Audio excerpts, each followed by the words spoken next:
Hi, everybody. I hope you're excited for another podcast episode. I have the lovely Shannon Doleski, whose debut novel, Mary Underwater, which comes out in just a few days on April 7th.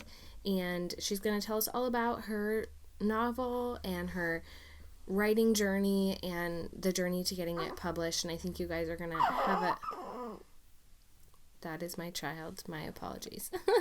I think you guys are going to have a great time getting to know her and hearing about her writing style and her journey. She's got a lot of awesome information to share with us. So let's go ahead and get to know Shannon. Let's go ahead and get started. So Shannon, can you tell us about your upcoming novel, Mary Underwater? Yeah, so I wrote an upper middle grade novel about a 14-year-old girl who pilots a submarine across the Chesapeake Bay to kind of escape her abusive family, and she's inspired by Joan of Arc. It sounds so awesome, and the cover art for it is super cool too.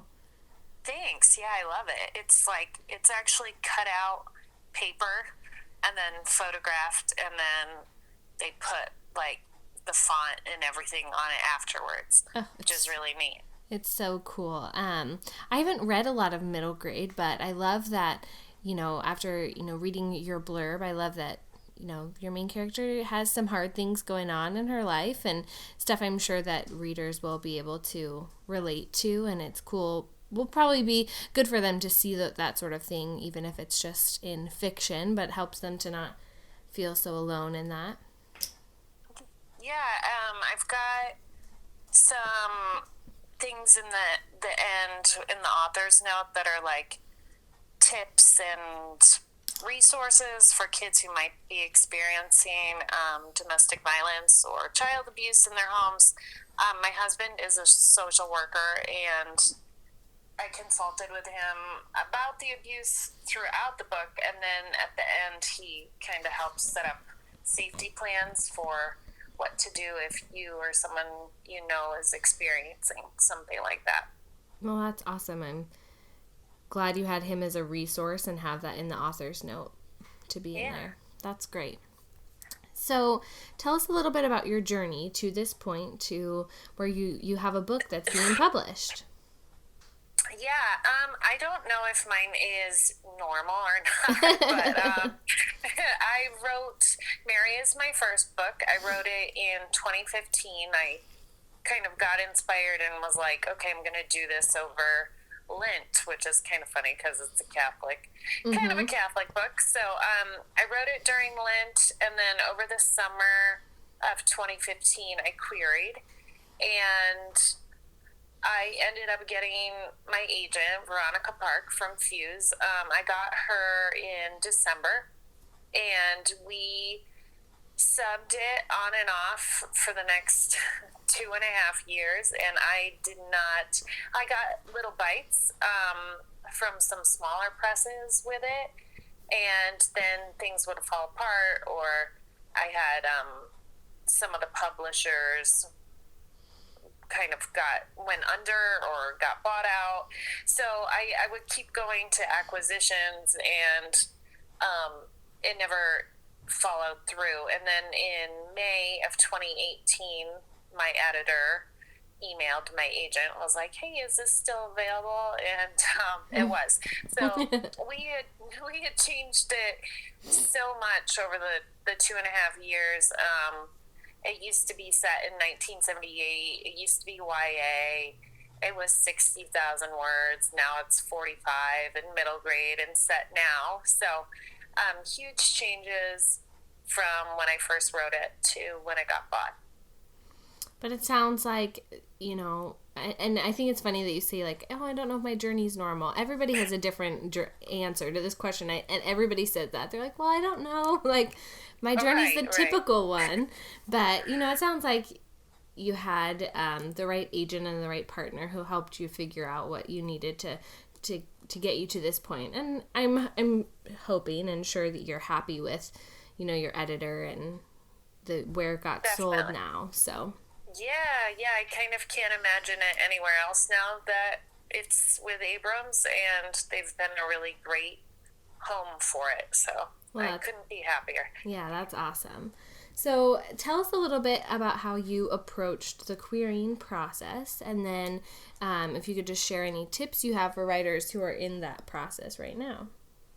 Yeah, I'm pretty impulsive, and I think maybe if I only queried this one book, so I think I would have been less impulsive the next time, like if I needed to query again, or if my agent left the business or whatever. I think I kind of queried everyone in the world, and now I think I would have been a little more selective with, now that I've been kind of in the business more. In 2015, I just kind of sent it to anybody, and I didn't get my agent through cold querying. Anyway, I got her from the pitch contest on Twitter. So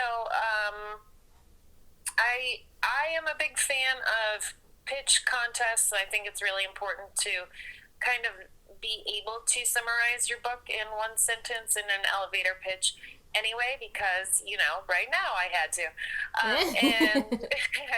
but it's, I think, a really important skill to kind of learn in this business. And yeah, so I queried 100 people. I would not have done that again. I would have been a little more selective with who I was sending queries to. Right. And yeah, I think that is something, and I've definitely done that before too, where I was like, okay, I found this list of people, and I don't enjoy it, and so I have very clear memories of like sending like 50 queries in one day, and being right. Like, okay, oh, wow, yeah. At least I got it done, and now I don't have to think about it for a while. Yeah. But there's definitely something to be said for taking time and being selective and doing research, although it adds so much time to the process. It does, yeah. It's definitely beneficial, but at least it's still, you got that querying experience, and then PitMad, which is so fun. I always love to scroll through Twitter on those days and see what, is out there and what people are working on. But I think, too, those contests can be hard because you can get lost in the Twitter feed and world and not be seen by anything, too. Agreed. Yeah, I agree. It's nice if you can have other people kind of boost you up on those days. But yeah, I had probably like 100 followers at that point when I did it, and still caught the attention of a few agents, which was nice. And it doesn't take too much to do that. Like, there's not as much that you have to prepare for or kind of invest in to do that, and then you can afterwards. So yeah, and it's like you said, it's good practice. Even if you don't get any likes from agents or anything like that, it's really good to think about what your elevator pitch is and the different ways you could describe your book. Agreed. Definitely. Well, let's talk about my next question is a two-parter for you. So, what is the hardest part of writing? And then what is the hardest part of being an author so far for you? Because I'm sure this question will change as you get closer to pub day and as you publish more books. Okay, so it's two-parter, and the first part, the hardest thing about it? The hardest part of writing, and then the hardest part of being an author. Okay. Right now for me, I'm having a really hard time writing my next book. I wrote a book right after we sold Mary. So last fall I wrote one, and I tend to kind of get obsessed and write something in like 2 months, and then I do pretty clean first drafts, and then I have to go back and add. But I've been having a really hard time switching from writing a draft, like a new thing, while working on edits, because when you get edits for your book that you sell, it's like you get an email, hey, here are your edits, this is what I'm thinking, and can you have this by this certain date? And my editor were great about like my dates and my timelines and everything, but I have a hard time kind of switching voices. I think that I I call myself a method writer, where I kind of become the character. So it's hard for me to switch personalities and become a new character. And then, because I like to be fully immersed. So that's been the hardest thing for me right now. Because I want to, like, be doing everything I can to promote Mary, but I also want to write a new thing. So that's been a little tough for me right now. I don't know if there's a downside.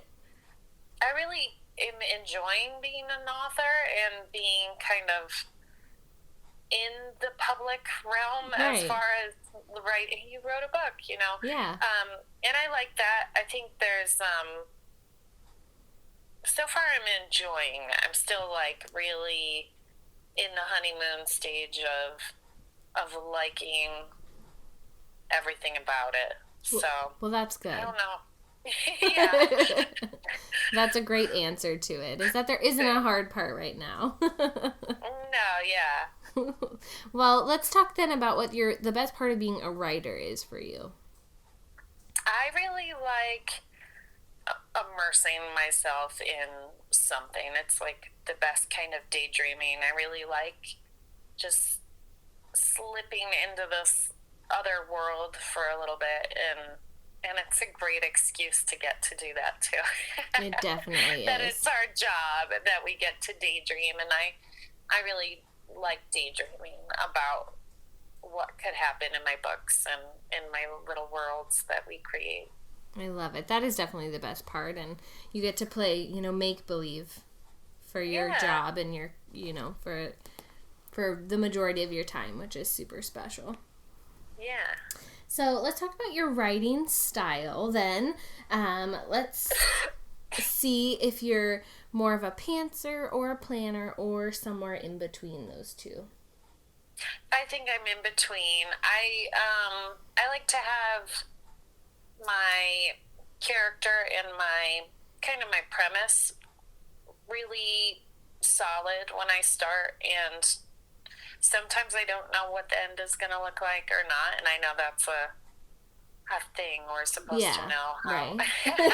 But I do sometimes think that it changes. I've had books change in the end, but yeah, I like to have kind of the main plot points or main premise fleshed out, and then kind of discover the smaller things or the smaller plots as they come up. And so yeah, in between. I think being in between is kind of like a sweet spot for me too. And I don't know that I always have my endings figured out. I know that's what we're supposed to do. We're supposed to know. Right. But my endings, I feel like, always change at least 3 or 4 times as I go through. Yes. Which is agree. Fine. Mine changed. Yeah. Yeah. We're just letting ourselves be flexible and our characters be flexible. That's fine. Yeah. I think I think when you can't be flexible, like, you have to do more work in edits. Yes. I remember. Yeah. I remember I used to hardcore outline, and I felt like because I spent all that time on it, I really had to stick to it, and I wouldn't let myself budge from what I had set out. But then I would end up getting stuck, or I'd write something in, and I just wouldn't like it anymore, So then I would have to go back and do a lot of reworking anyway. So being flexible is helpful. I like make a list that says everything that can happen, and then I just write a whole bunch of stuff down, and then that's when I'm stuck. That's what I do. I like that. Okay, I don't know what happens next, and then what are all the things that could happen, and then that also helps me not get overwhelmed with like, oh, I have nothing to say. I have 30,000 words left, and I don't know what is going to happen. And so that helps me. Like, no, you do. You know that you want these 6 scenes. So go find the other ones. So I really like that. Yeah, I'm going to steal that from you, because that is something that could definitely help me when I get to those points. Because I still think we all get stuck still, even though I'm more of a a plotter, in between, but there's still always times when I'm like, what do I do next? Right, yeah. Well, I love it. So let's talk about, I know you mentioned a little bit that you had this idea for Mary Underwater in 2015, but tell me a little bit about how your love of writing really began for you. I always wrote something. When I was in second grade, I wanted to be a country music singer. And so I Nice. would write, I Songs. remember like writing songs on note cards and they'd be in my Yes. back pocket. But that's because I wanted to be like a famous country musician, not necessarily. Well, I wanted to be a singer-songwriter. So I think that I was always writing things, and then in high school I was also in a very not good band, and I would write songs and sing them, and I was always just kind of writing. But novels specifically, yeah, I didn't try until I was an adult, and oh no, that's a lie. Sorry. I definitely wrote stories when I was in middle school. I have them too, and they're like, I wrote one thriller called The Blue Bandit, and it's like my friends and I are, yes, it's very thrillerish. But my friends I get kind of abducted while we're high schoolers, very glamorous high schoolers vacationing in Cape Cod. So, yes, I always wrote stuff like that. I also wrote in seventh grade. I wrote like a historical about a girl named Abby, and it was during like the Boston Tea Party, so very Massachusetts themed for some reason. I I'm not love it. not really sure why, but yeah. So I was lying, and yes, I did write stories, but I've always written all different kinds of stuff. So yeah. But I think that's good. You were letting your creative juices just flow in whatever way they needed to be. I definitely went through that phase where I was like, I'm going to be a famous singer-songwriter. And I would thought I was writing these like amazing poems and lyrics. And now I look at them and I'm like, oh my gosh, the emotion and the angst that is behind those. Mine too, yeah. So good. But, it's fun to look back on those things and remember like, okay, I've made some improvements. I've gotten better as I've gone along. Yes. Well, I'd love to know about different people's revision strategies. So could you share with us what your revision process looks like? And, you have your agent and your editor who are so wonderful, but, not everybody has those. So maybe some of the things that you do before your work gets sent to your agent. Yeah, I always send my books out to critique partners before they go to my agent. Anyway, I always have, and I feel like the more work you do with critique partners, the less you have to do with your agent or editor. Yeah. I like to kind of change who my critique partners are too. First, I have my friend Amanda, who is also a middle grade and YA writer, and she is a librarian too, and she and I always swap. So she's my primary critique partner. Mm-hmm. And then I pick usually some writer friends, some reader friends. Yeah. And because I think they bring, what my agent always says is, a lot of people are really good at telling, oh, this isn't working for me. I don't like this. But they don't know how to fix things. But if you have 3 people who are I don't like this character, you or maybe a critique partner who knows the writing side a little better, will have an easier time figuring out what's wrong if you can. I don't know if I'm explaining that well, but she's you find what's not working and then you go fix it yourself, but don't listen to other people on how to fix things, but listen to them of what's not working necessarily. Yeah. But I like to give myself a little breathing room. I like to get it out to people. and I like to make scene charts after I've done my draft. Ooh. I will make either scene chart that's like very simple, like what happens in the scene, maybe how many words it is. I'll either do like a scene chart, or I will do a note cards where sometimes I'll do like different color note cards for different plot lines, but that helps me see big picture and then go from there. I don't do those things until I've got a draft. Yes. So, yes, because so much can change in the drafting process. Yes. That you would waste note cards. Yes. I like that too. I think we can get so, I don't know the right word, but like blind to our manuscript and the outline or the plot points that we've set together. So I think I do note cards too, and I like to have them all laid out and look at everything and put little notes of where things happen and all that, because it's definitely visually just breaks it up in a different way. Yeah, I agree. I like that. And I like what you mentioned too about sending it to CPs and to like readers, like reader critique partners too. Because they, I feel like a lot of writers and I try and not do it when I'm just reading for fun, but you always find yourself, like analyzing books a little bit. Oh gosh, yeah. Yeah, definitely. So to find somebody who's not going to do that and is just going to read it for enjoyment and tell you, from just like a reader off the street perspective is super helpful.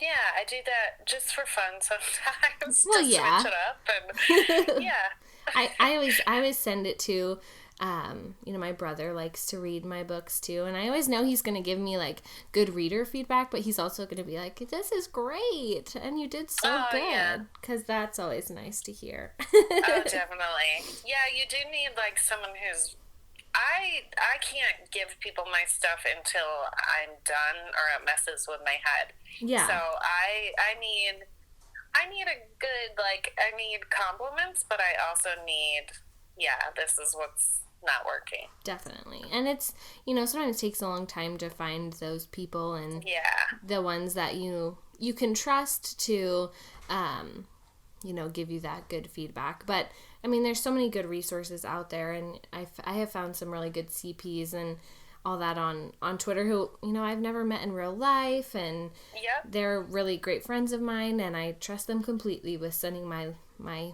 work to them. So that's a good resource for it too. Yeah, I agree. Yeah. Well, Shannon, my last question for you is, I've been told the hardest question to answer, but I don't know.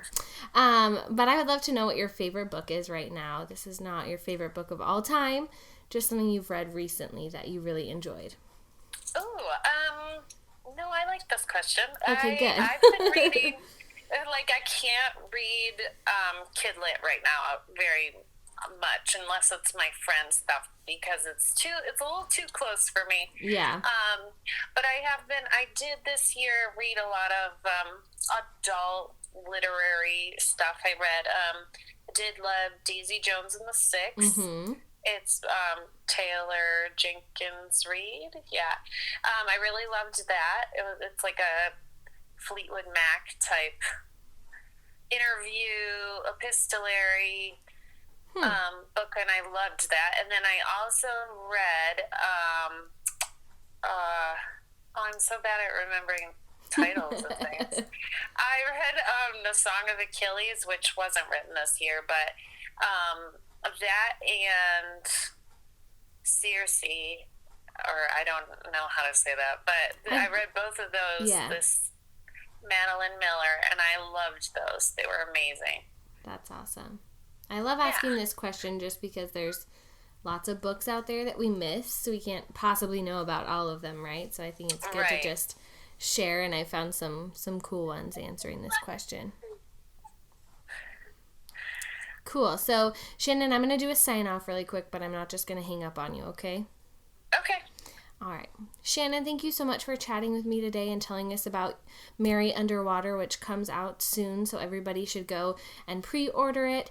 And it has been just so lovely getting to know you. Thank you so much for having me. This was my first podcast, and it was great. I love it. I hope it was comfortable for you. Thank you guys so much for listening to the podcast. As always, please rate and review and share it with your friends and help Shannon get the word out about her lovely book, and make sure to pre-order it and go buy it and show her some love on social media. And thank you guys so much for listening. See you next time.